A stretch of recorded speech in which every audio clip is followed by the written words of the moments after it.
अस्सलाम वालेकुम दोस्तों, मैं हूं सुहेब अजमल और आप देख रहे हैं कुक विद सुहेब। आज हम बनाने जा रहे हैं। इससे पहले हमें एक अंडा और एक कप दूध चाहिए। ये एक बहुत ही सेहतमंद और मजेदार रेसिपी है। इसमें हम कुछ कटी हुई हरी और लाल मिर्चें और ढेर सारा हरा धनिया शामिल करेंगे।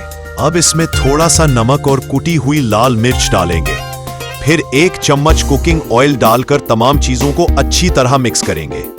इसके बाद हम इसमें 1 कप आटा या मैदा शामिल करेंगे और इसका एक अच्छा सा आमेजा तैयार कर लेंगे। याद रखें, अगर आप क्रिस्पी पराठा बनाना चाहते हैं तो आमेजे को थोड़ा पतला रखें। अब एक नॉन स्टिक पैन को गरम करें और इसमें आमेजा डालकर फैलाएं। इसे तब तक न पलटें जब तक ये एक तरफ से पक न जाए। जब ये पक जाए तो उसे पलट दें और ऊपर एक अंडा तोड़कर डालें। उस पर नमक और मिर्च छिड़कें। ये आपके पराठे को एक खास जायका देगा। आखिर में खूबसूरत रोल बनाएं और इसे गरम गरम पेश करें।